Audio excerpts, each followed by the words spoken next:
welcome back to the Goated Podcast. I'm your host, Isaiah. I'm joined by my special guest today. His name is Isaac. Isaac, you want to tell the viewers about yourself a little bit?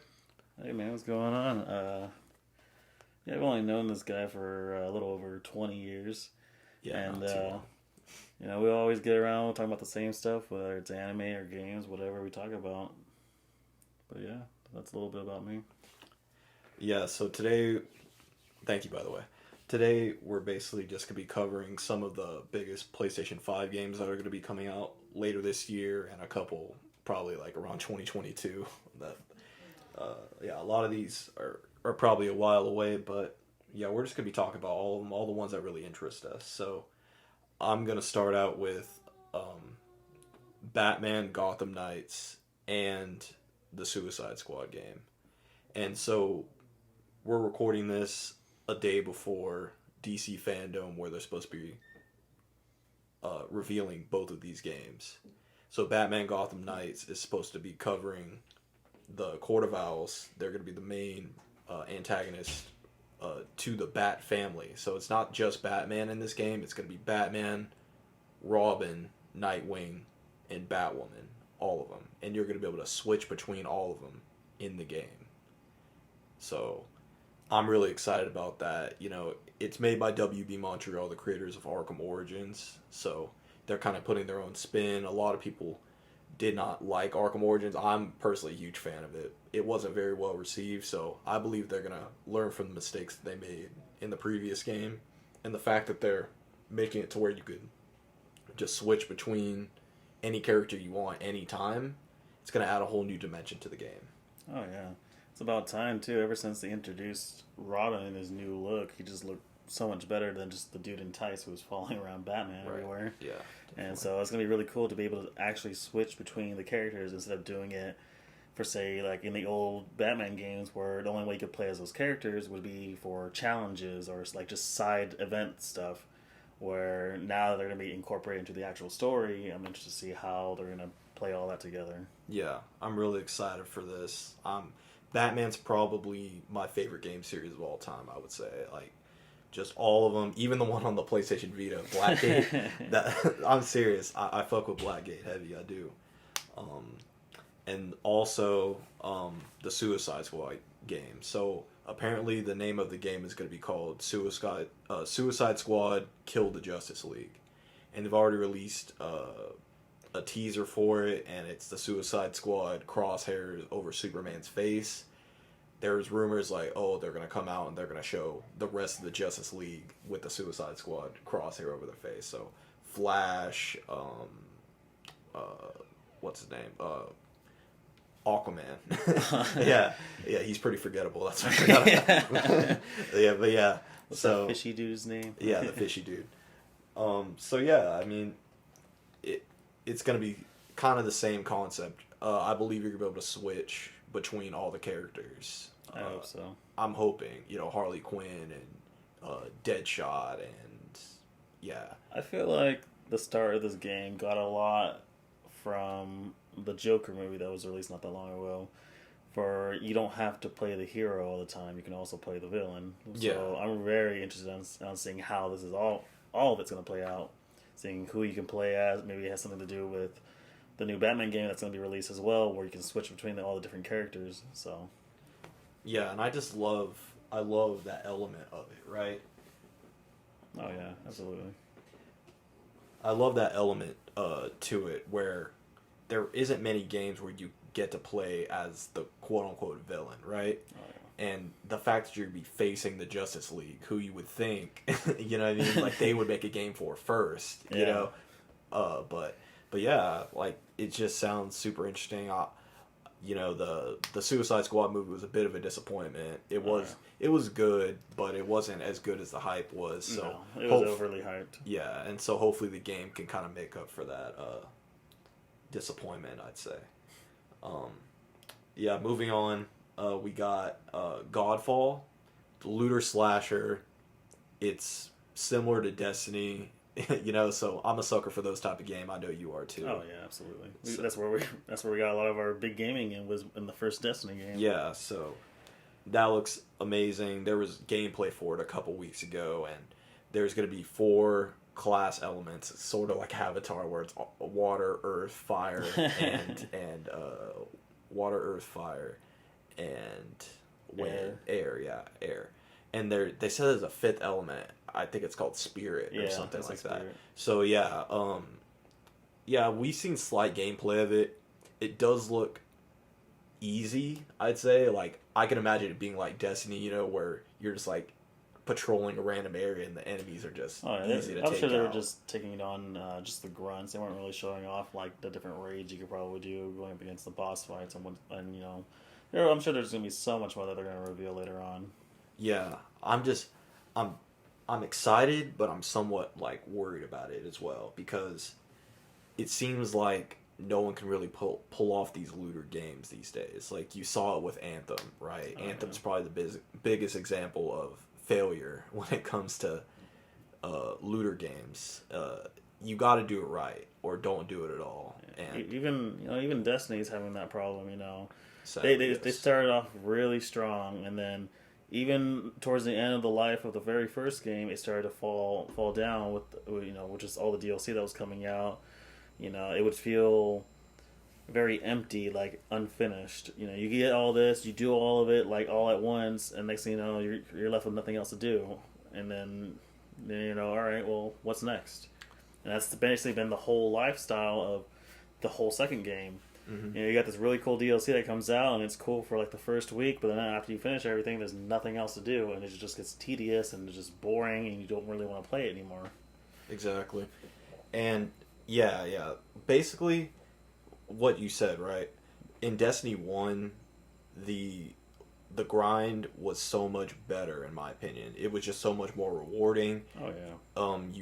You did the raids basically to get the best gear in the game. Now you could do anything. Oh yeah. You can grind up any way, but to me it just seems like it's a endless supply of just bounties. Yeah.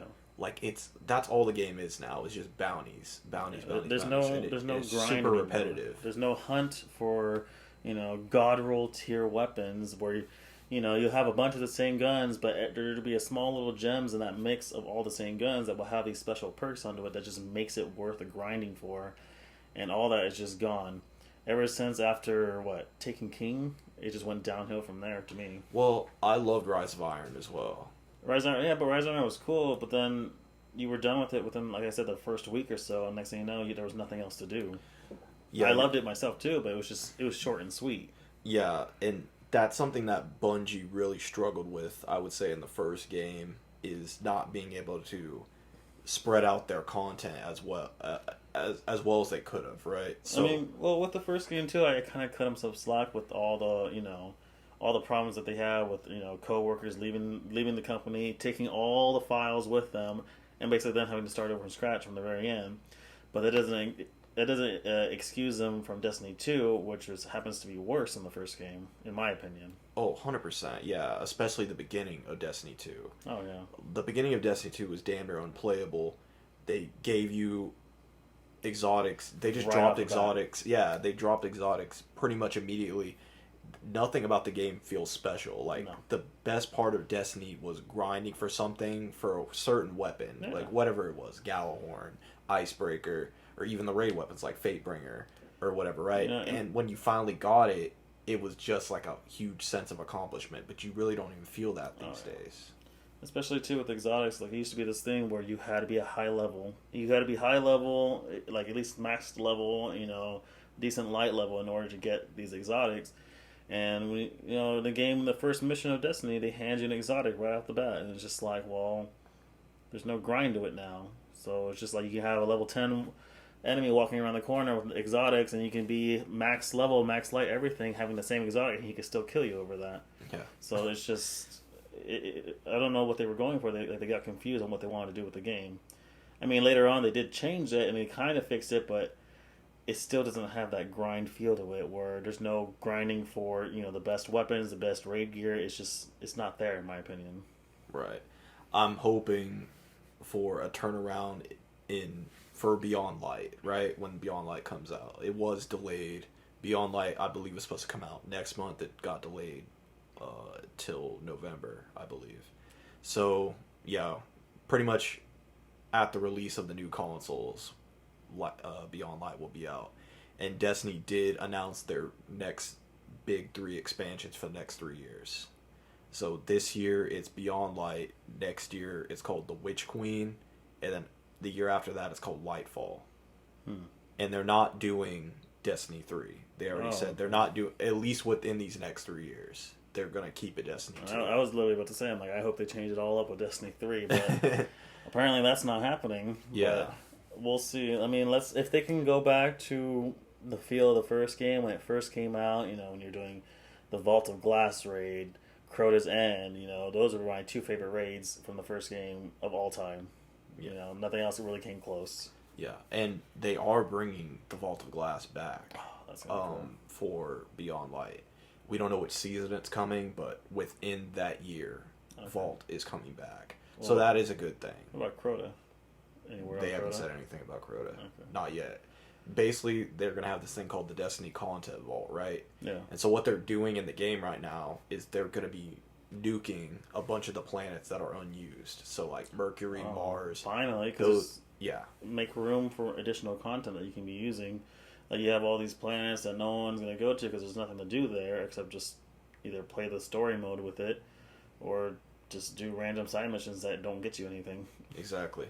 And, yeah, so they basically said that the reason why they're doing this, not only because it's, you know, unused content for the most part, they said that the game is over 150 gigs now. They're saying that they can't really fit much more into it. So what they're going to do, they're going to keep it at the baseline of like 150 gigs, right? But instead of adding to it to make it bigger, they're just going to take things out and replace it with things people actually want. Yeah. So this could, like I said, the Vault of Glass, right? We could see Prison of Elders come back. We could see... They are bringing the original Cosmodrome back. Okay. So... fan favorite stuff like that. So I am excited for that, but at the same time, I want great new content as well, not just the same recycled stuff. No. You know. Yeah, and I think it's a smart move for them to delete content that's not being used. Not very many people are actually going to be using it. Because, you know, otherwise you just have all this unused space that's just being taken up. You know, it's making your game slower, and, you know, it's just going to create more problems in the end. That way you can keep it around the same baseline and still have new stuff coming in and out all the way through. Right. Yeah. I don't know how this turned to a Destiny rant, but it did. You know, we're very passionate Destiny fans. We just want to see the game be great again. Make Destiny great Make again. Destiny great again. I'm gonna get a hat of that. Yeah, straight up. It's gonna be a blue hat. Yeah, or whatever color you like. Yeah, but so yeah, I'm hoping the best for Destiny moving forward. Absolutely. Next we got this game is called Stray, and basically you're just a cat. You're a cat. Well, a little more than just being a cat. Well, yeah, like, we don't know a whole ton about it yet, but you're a cat and you're living in a world of only robots, artificial intelligence. It doesn't seem that there's any human life or even any other animal life. It seems like you're the only it seems robot. Like it's just the whole planet is just devoid of just life in general, other than, you know, plants and trees and stuff like that. As far as I know. Yeah, well, it's only a short trailer, not actual gameplay. It's just a cinematic trailer. So, but it does look interesting. It does. You know, I can't really think of many games where you play as a cat. Yeah. Like there's been a game where you could play as bread. You know, but never a cat. So it should be pretty cool. I don't know really what you're gonna be able to do. Like, are you gonna like try to solve the mystery of what happened to the human race, or maybe you were a human who got turned into a cat. Who knows? Like, nothing would really surprise me with this. Yeah, I mean, you got a whole planet being ran by robots. You know, I mean, that's probably gonna be inevitable anyways. But I guess we'll just have to wait and see. To be honest. What do you mean that's inevitable? You think we're gonna take it over by robots? Oh yeah, it's just a matter of time at this point. Why do you feel that way? Why do I feel that way? Because eventually robots are just gonna get smarter than us. They're gonna know exactly what to do. I don't think humans are gonna let robots get that smart. Oh, it's going to be a really long time. It'll be beyond our lifetime.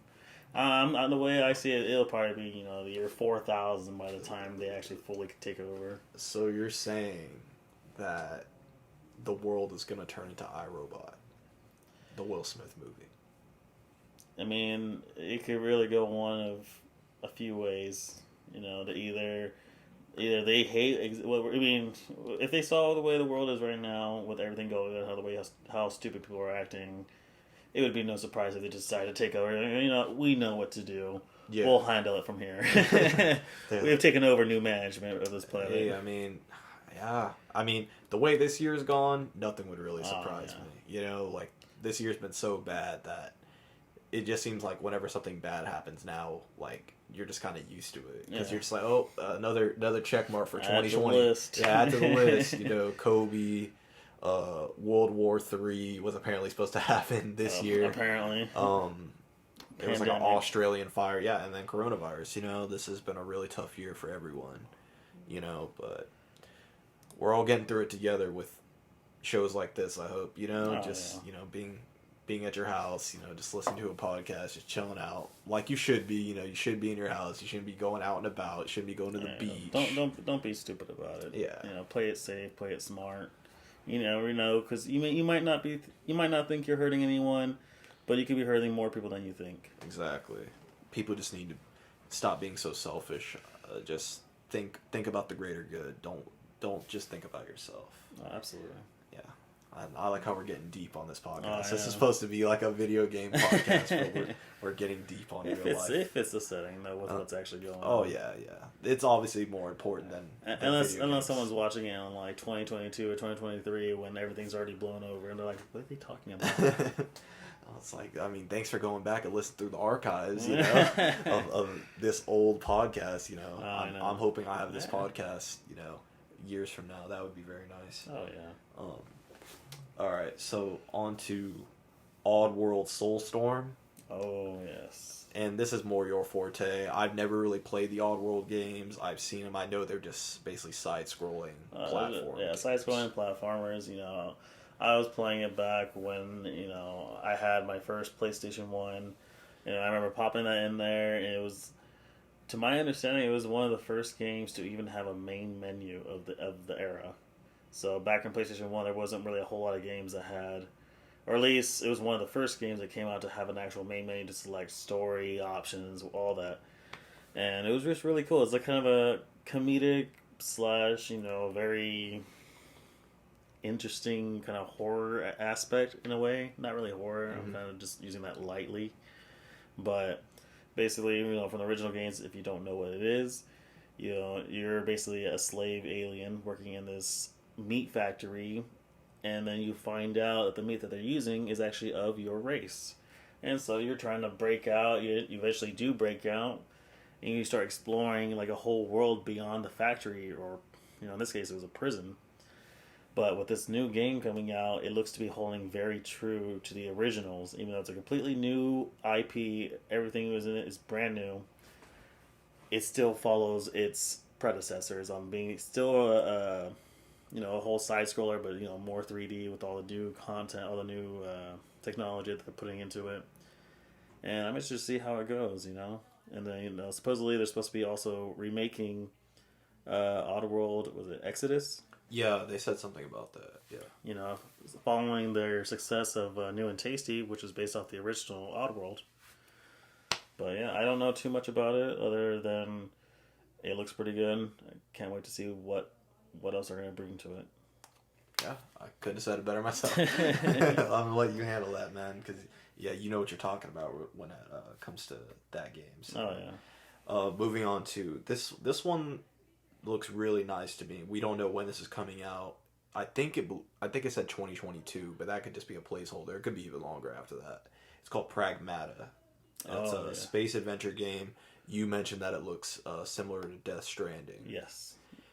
The artistic style of it looks very reminiscent of Death Stranding, concerning like the whole astronaut suit he's wearing, and then he has some random little girl with him who has these weird powers. Whether it's, I don't know if it's like tech powers or what. It's in her eyes too. Yeah, it's like her whole body is like a tool. Yeah, to say the least. And staying on the topic of cats, don't forget about the holographic cat. That's the there cat. as well. Like a see-through I didn't cat. really see him do anything in the trailer, but he's obviously there for a reason. It's your conscience. So it seems like the next gen's going to be really focused on cats. We got a game called Stray that's focused around a cat, and Pragmata, which is going to have a holographic cat. Yeah, exactly. So yeah, I mean, we'll see how that goes. It looks very interesting. They start out in a city, and then a satellite just falls out of the sky, and it turns like zero gravity. It lifts them up, and it seems like they go all the way to the moon, because when the trailer ends, they're looking down on Earth. Well, my theory is because it like the satellite crashed through like a fake sky, which makes me think that there's no hemisphere around planet Earth anymore. So they have like an artificial dome going around the planet, or maybe around just certain countries or something. Maybe there's some kind of failure to where the satellite crashed. It broke that hole into the dome. So now, since there's no hemisphere, there's no gravity. So they eventually just get risen up, but I don't know how any of that's going to work out for them. But I know, yeah, because they were in space. They didn't have it. Yeah. Well, the astronaut had the helmet on. Yeah. Obviously, he's an astronaut. The girl must be the girl, fake. I'm thinking she's like a robot or something. Some kind of she's something. Cyborg or something. Yeah. And the cat obviously doesn't need to breathe. He's a hologram. So. Yeah. Yeah, okay, moving on to Deathloop. Ooh. This is a puzzle shooter. It looks similar to Darksiders, if you've ever seen gameplay of that, if you ever played that before. And the premise of the game is it's 9 assassins total. You're one of the assassins. You're all trying to kill each other before midnight. If you die, you basically start from scratch. You start from the very beginning where you woke up. It's kind of like Groundhog Day in a way. And yeah, you basically just kill all 8 and then you win. But yeah, like I said, like if you die, you got to start from the beginning. So I could see this kind of being like a rage inducing game. It would not surprise me if they have some crazy difficulty level where the only way to platinum the game is to beat the game using that. I could see something like that happening, but what are your thoughts on it? It looks like an interesting take on it, considering that it's very Groundhog Day / Edge of Tomorrow with Tom Cruise style, but for a game. So, if you die or you don't finish the way you're supposed to finish, you have to start over. In this way, you kind of just map out your routes that you're going to take. I mean, maybe you chose one option to go one way. If you have to restart, you try the other option, see if you can take a different route. But yeah. It does look good though. Like, I'm really excited for the next gen because with the hardware that they're going to be working with, they're going to be making games like we've never really seen before. For the most part, like talking about the next game I'm going to be moving on to, right? Ratchet and Clank Rift Apart. So everyone knows the Ratchet and Clank series. It's one of the biggest series ever on PlayStation. You're going to be able to warp from dimension to dimension instantly in this game, which is something that's impossible to obviously do on PlayStation 4 and Xbox One. You know what I mean? Like, there would be loading screens, all that stuff. Yeah. But the PlayStation 5 is going to have virtually no loading screens at all. And this game, it seems like, is going to be a game that takes the most advantage of that. Mm-hmm. At least out of the ones we're talking about today. Obviously, there'll be more in the future. Yeah. But, yeah, so it's called Rift Apart because you get separated from Ratchet, it looks like, early in the game, and you run into a female. I don't know what's Ratchet. What is he? They said what it was. Video, yeah, I forgot what they said in the video, but basically it's like a female-looking Ratchet. It's not Ratchet, obviously. Wallaby. Something. It's something close to that. But yeah, I'm assuming you're going to be running through most of the game with her and Clank, and then you're going to be looking for Ratchet.